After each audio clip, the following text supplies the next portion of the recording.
qui fait qu'ils ont besoin de héros, surtout lorsqu'ils les ont dévorés. Vous le savez, rares sont nos anciennes colonies qui ont vécu sans drame leur accession à l'indépendance et les années qui ont suivi. Vous avez une explication? Bon, d'une façon générale, les anciens États coloniaux, parce que la France n'est pas la seule à être en cause, ont mal préparé la décolonisation. Et d'abord parce que, à quelques exceptions près, on s'était bien gardé de former les cadres susceptibles de diriger ces nouveaux États. Ensuite, parce que les anciens colonisateurs ont voulu garder un œil sur ces pays après l'indépendance. Afin de préserver leurs intérêts économiques. Naturellement, et leurs intérêts politiques aussi. Mais nous en avons souvent parlé ensemble, me semble inutile d'y revenir. Par conséquent, l'ancien colonisateur n'a cessé d'interférer dans la vie de ces pays. Et les services secrets ont été omniprésents. Et les services, et aussi ce qu'on a appelé les réseaux. Tout un système de relations personnelles, d'intérêts croisés, de corruption, qui a permis, par exemple, de financer certains partis politiques français. Oui, d'accord. Alors... Mesdames, Messieurs, peuple congolais, vous savez que depuis notre accession à l'indépendance, datant du 15 août 1960, ça c'est officiellement, et je dirais même de la pseudo-indépendance, les hommes politiques congolais sont toujours responsables. Ils ont toujours été responsables de leur poste, de leur fonction, du pouvoir. Oui, exercer le pouvoir et pour le pouvoir. Mais ce qui nous inquiète, nous, la génération qui a vécu ce chaos politique, il me semble que ces hommes politiques, depuis les années 1960 jusqu'à nos jours, ne sont responsables de rien, ni de leur passif, ni de leur mandat passé ou en cours, et encore moins de leur bilan. Alors, ils prospèrent, ils ont toujours prospéré, tout autant que le pays s'est toujours régressé. Nous ne parlons pas qu'au niveau politique, dans tout l'écosystème urbain, social et autres, ils n'ont pas repensé le Congo de demain. Sinon, on ne serait pas dans cette situation. Mais bien sûr, si on pouvait argumenter cette pensée pour dire qu'ils sont responsables de rien. Oui, ils sont responsables de rien. Bon, les gens ne se demandent même pas pourquoi Youlou, le premier président du Congo, a été chassé du pouvoir en 1963. Par exemple, pourquoi Massamba Deba a été chassé par Marine Ngouabi? Mais pourquoi il y a eu des assassinats des intellectuels congolais pendant ces années-là, de 63 à 65 et 68? Mais oui, personne n'en parle. Donc on se demande. Bon, personne ne se demande qu'est-ce qui est le bilan de Marine Ngouabi, qui était avec Marine Ngouabi, du nord au sud, de l'est à l'ouest au Congo. Personne n'est responsable de rien. Pourquoi il y a eu les affaires Kinganga, le M22, l'obimétrie, les officines politico-militaires? Pourquoi il y a eu l'assassinat du commandant Marine Ngouabi, le président en exercice? Pourquoi l'assassinat du cardinal Émile Biaïnda? Oui. Pourquoi l'assassinat du président Massamba Deba? Est-ce que ces gens ont-ils disparu tous? Non. Rien ne se crée, rien ne se perd, tout se transforme. Donc ils se sont transformés ailleurs. Ils sont là, toujours là, parmi nous. Et même si leurs enfants sont maintenant aujourd'hui les acteurs, aujourd'hui, ils cherchent à protéger les crimes de leurs parents. On est là dans une, comme on appelle la Marocana. Qui a pensé pourquoi Yombi a été éjecté? Qui a pensé comment Sassou Nguesso est arrivé au pouvoir en 79? Qui a pensé ce qui s'est passé pendant Sassou Nguesso 1, du nord au sud, de l'est à l'ouest? Que dalle. La conférence nationale, on arrive là, c'est une tribune d'amalgame, de négationnisme et de diversion. Et la suite, on la connaît. N'en parlons pas. Lissouba. Bon, la guerre dans le pool, la première guerre dans le pool, c'était entre sudistes, mais personne n'en parle. Le déni des acquis de la conférence nationale souveraine, personne n'en parle. On parle à bout de lèvres. Le coup d'État sanglant, les Sassou Nguesso 2, et aujourd'hui jusqu'à nos jours, qui en parle? Et pourquoi c'est là? Excusez-moi. Parce que les problématiques là portent à mettre en lumière d'abord. Qui sommes-nous? Est-ce que nous avons une âme, une conscience, un état d'esprit d'avancer? Pourquoi nous sommes dans la récurrence toujours des mêmes mots de pensée qui ont engendré les mêmes mots, les mêmes crises, les mêmes horreurs?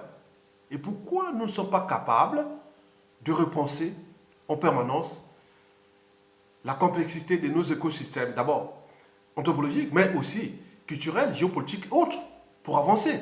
Mais il n'y a que dalle. Et ça recommence. Chaque fois que ça recommence. On passe un cycle, après on revient à un autre cycle. Et ça ne s'arrête pas. Mesdames, Messieurs, peuple congolais, peuple de France. Donc, vous venez de comprendre que la responsabilité historique n'est pas seulement du côté de la France. Bien sûr que la France, elle est là pour défendre ses intérêts. Mais la France aussi ne s'est jamais affranchie de cette Afrique francophone, ce que l'Angleterre l'a fait. Et ce qui fait que l'Afrique anglophone, malgré les anthropologies endogènes et les interactions culturelles, l'Afrique francophone est toujours la plus dynamique, la plus avancée. Ça, c'est sûr et certain. Mais pourquoi nous sommes dans la récurrence des mêmes erreurs et des mêmes horreurs? Parce que nous ne sommes pas en capacité intrinsèque, même génétique peut-être, ou culturelle, surtout culturelle, d'avancer ensemble. Et ça se voit entre nous. Bon, nous sommes dans la culture des boucs émissaires. Bien sûr que la nature a horreur du vide. Les gros poissons mangent tous les petits poissons. Ça, c'est dans la nature, c'est comme ça. Donc, si vous n'êtes pas capable, bon ben, les autres en profitent. Et voilà. Donc, je reviens sur la France pour repenser ces impacts, parce que je vous dis que nous, en Afrique, on est toujours dans la culture du bouc émissaire. Bien sûr que nous n'avons pas encore franchi certaines barrières de l'humanité ou de l'histoire humaine qui sont celles déjà de la raison. La raison d'oser dire non, d'agir, de douter, de dire non, mais ça n'a pas marché. Bien sûr que j'ai fait des erreurs, je peux me retirer ou pas, ou autre, ou avancer autre. Mais nous, on n'est pas dans cette capacité-là. Deuxième barrière, c'est la barrière de l'esprit critique. Nous, en Afrique, quand on critique quelqu'un, eh oui, quand il a un pouvoir, ça y est, les assassinats sont là. Depuis 1959 jusqu'à nos jours, il n'y a eu que des assassinats d'intellectuels, des politiciens. Et surtout, n'oublions pas le commun des mortels, le Congolais a subi tout au long de cette période post-indépendance, datant de 1959 jusqu'à nos jours. Et c'est ça le problème, c'est qui en soit déjà le problème. Mais on cherche toujours les boucs émissaires. La troisième barrière, c'est la conscience. On est conscient de ses actes, de ses habitudes, de son comportement. Mais nous ne sommes pas capables de dire non, et à un moment donné, voilà, c'est pas bien. Mais nous, c'est pas possible. On recommence. On est content d'être en Occident avec les blancs, les jaunes, autres, mais nous, on s'est haïs entre nous. Et c'est ça le problème.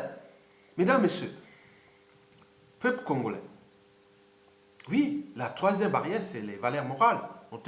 La barrière entre le bien et le mal. Mais la valeur morale, c'est aussi au terme des transmissions, des valeurs de liberté, de dignité et de justice. Bien sûr que, est-ce que nous sommes au stade d'humanité? Le stade d'humanité commence d'ailleurs par le respect de l'intégrité physique de la personne, de l'autonomie de la personne humaine, et tout en recherchant le caractère sacré de la vie humaine, du but même de la condition humaine et sociale. Mais nous ne sommes pas en capacité de repenser ça. Le pouvoir comme si le pouvoir est une loi naturelle. Le pouvoir comme vision d'appartenance tribal ou ethnocentrique. Bien sûr qu'on est hors les courants de pensée des utopies. Oui, on est hors des utopies. Parce que les utopies, c'est elles qui font avancer les sociétés et les civilisations. Parce que ce sont les idées qui mènent le monde.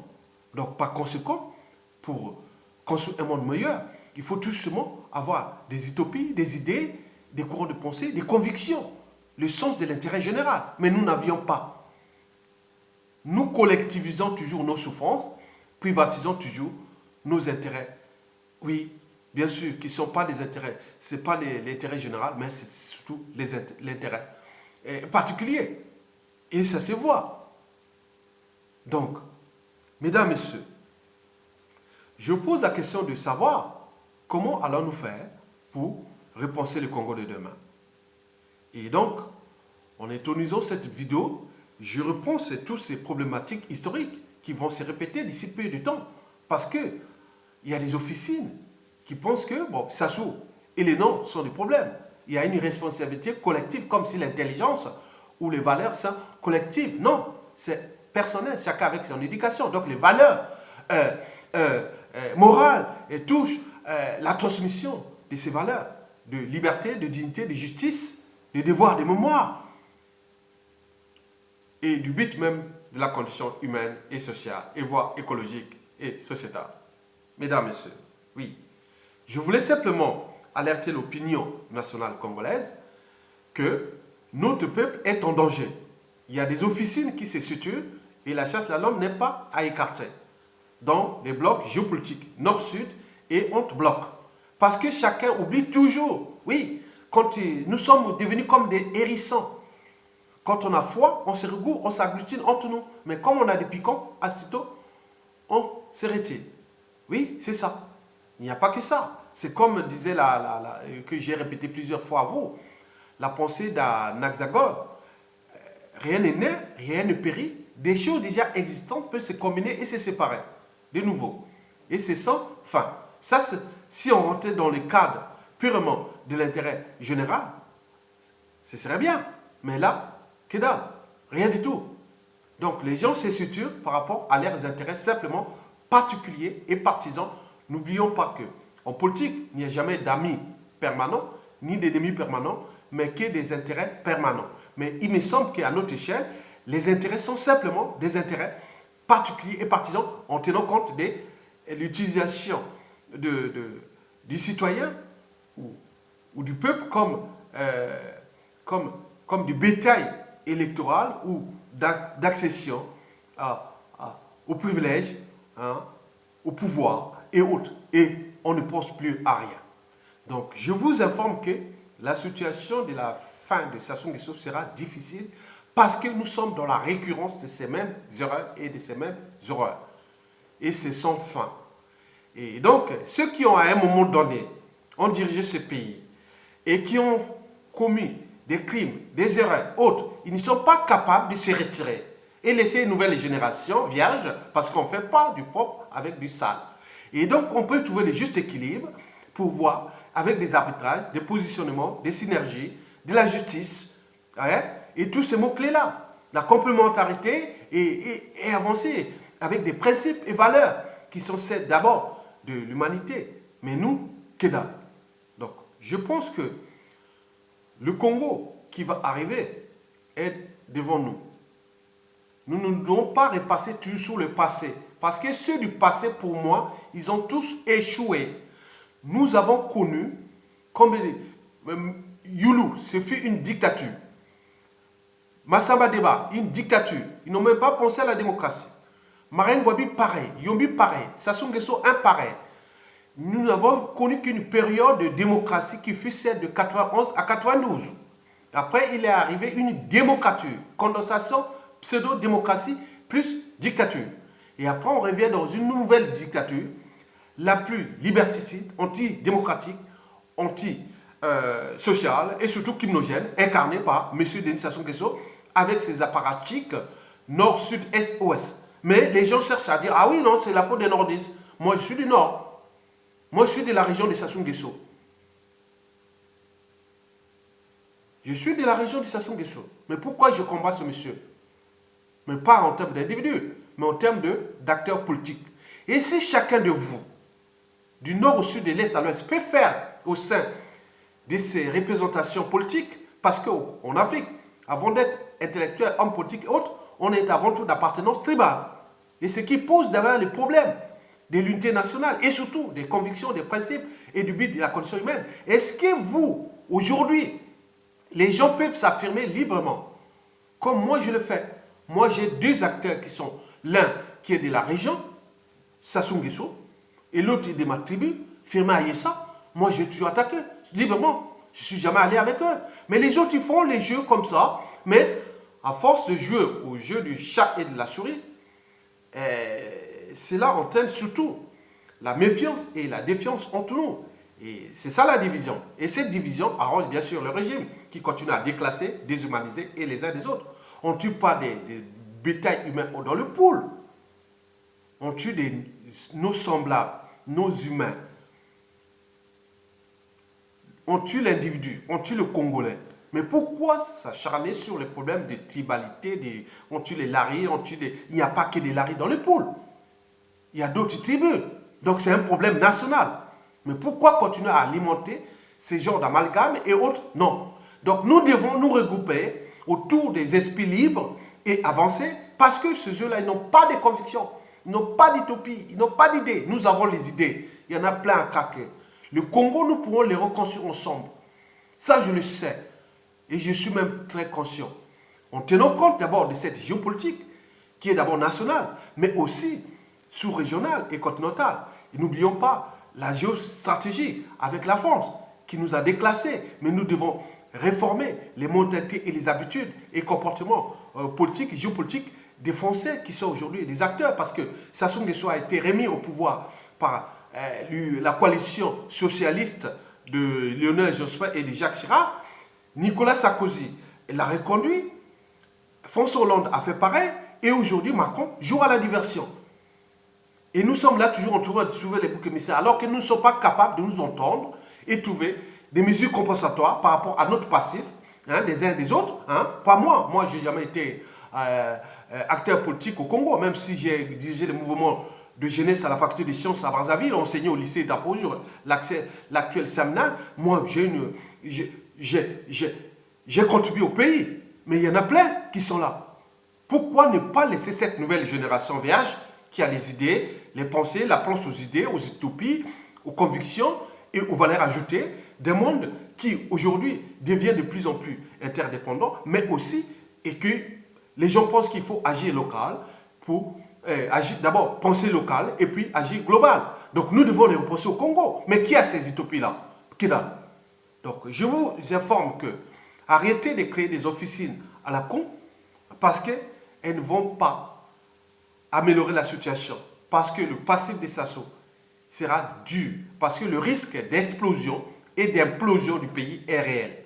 Et si nous ne nous regroupons pas autour des individus qui ont déjà une certaine crédibilité historique, comme des modérateurs, et au terme d'une période de transition longue de 5 ans, avec l'Assemblée constituante, le Haut Conseil de la République et le gouvernement de transition, sans oublier les pouvoirs et contre-pouvoirs qui sont au niveau non seulement judiciaire, mais aussi du Conseil d'État, Cour constitutionnelle et autres, pour réfabriquer, penser le Congo d'aujourd'hui et de demain. D'abord, commençons d'abord par les valeurs, par les devoirs de mémoire. Ça, c'est sûr et certain. Ça ne va pas que prendre Sassou Nguesso, la période Sassou Nguesso. Ça va partir déjà de 1959 parce que les familles qui ont perdu leur vie, les intellectuels, leurs cadres, leurs intellectuels, autres, depuis Youlou jusqu'à nos jours, ils ne vont pas être déclassés comme ça, on zappe une partie. Non, c'est sans indistinction de pouvoir politique et autres. Nous devons le prendre ça dans un cadre de devoir de mémoire global. Mais pas dans une conférence nationale bis, mais dans le cadre d'un gouvernement de transition avec un ministère clé qui va agir dans ce sens-là, non seulement pour le recensement de toutes ces victimes, mais aussi les mesures compensatoires. Donc il faut avoir tout ça ensemble. C'est un dossier qui va traverser le siècle, 21e siècle. Donc nous ne sommes que là pour commencer ces dossiers. Parce qu'un peuple qui n'a pas de mémoire, sera toujours dans la récurrence des mêmes erreurs que nous connaissons aujourd'hui. Donc, au sein de cette période de transition, en intégrant ces problématiques de devoir de mémoire, il faudra repenser aussi l'État et son autorité, le rang sous-régional et continental, repenser les institutions nouvelles, comment repenser le pouvoir auto-géré d'en bas vers le haut. Parce que le tribalisme pose toujours problème. Donc nous, le but est de diluer le pouvoir politique et le rendre au niveau des zones tribales. Parce que nous, au Congo, avant d'être intellectuels, cadres civils, autres, on est avant tout d'appartenance tribale. Étant donné que le pays est riche du nord au sud, de l'est à l'ouest, nous pouvons créer une diversité des régions, d'écosystèmes urbains, locaux et autres.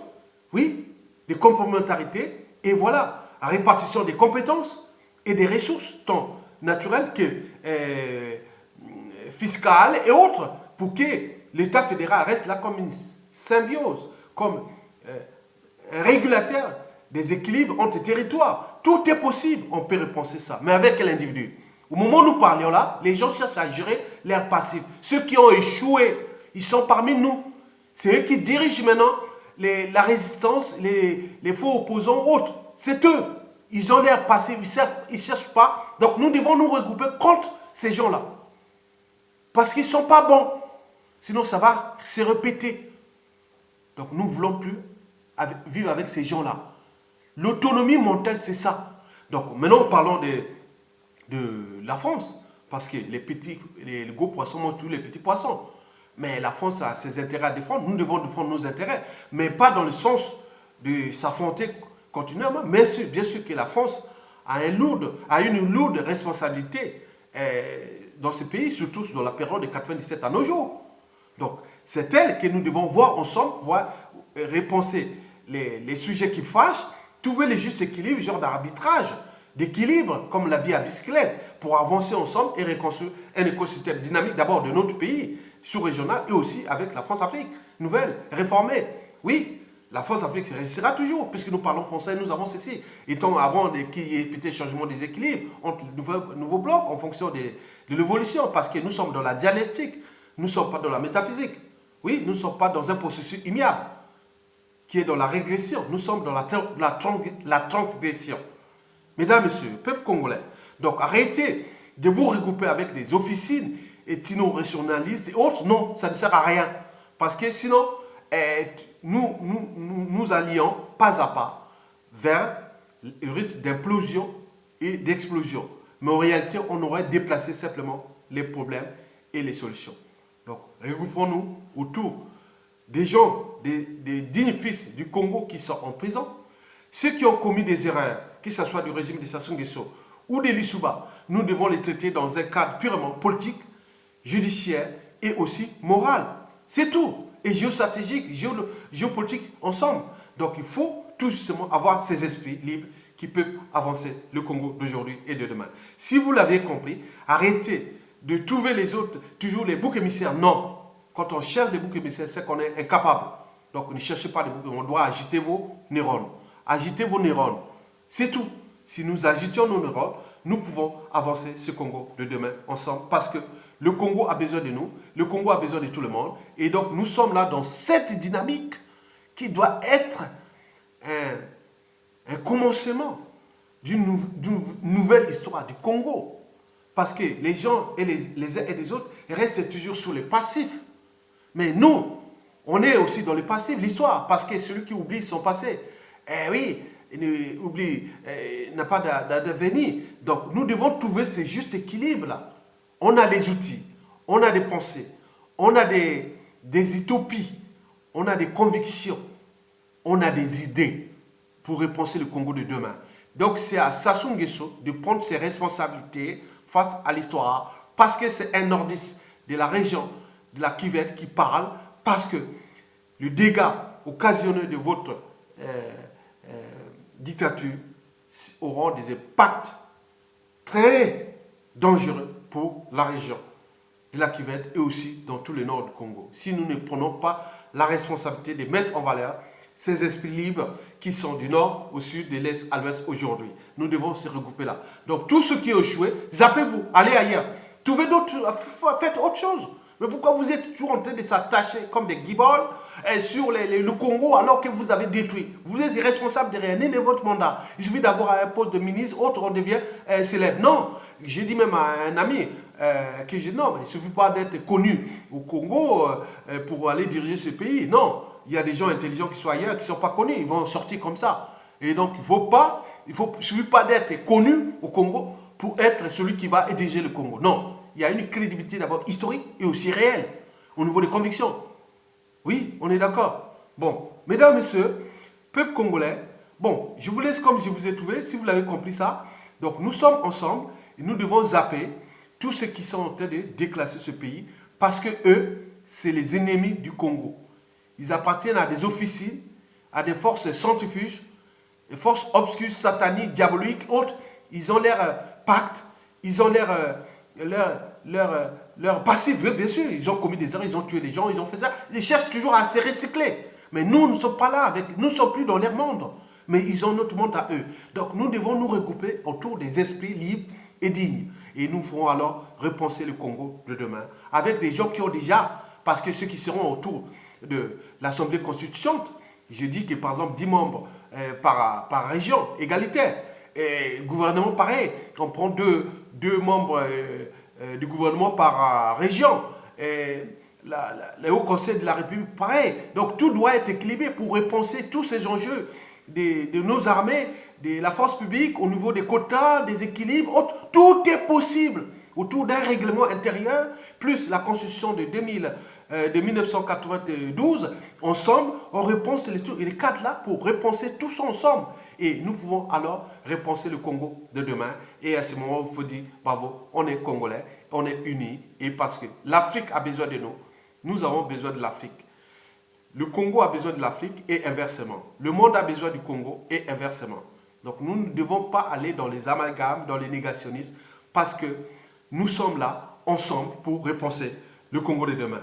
Mesdames, Messieurs, je vous remercie.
Ça se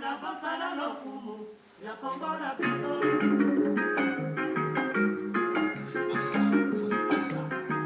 Cerveau. Matière grise, matière grise.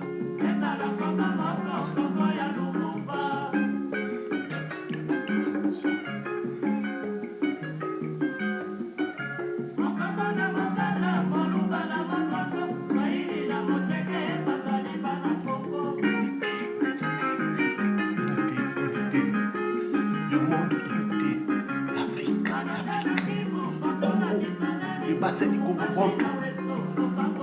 Bantou.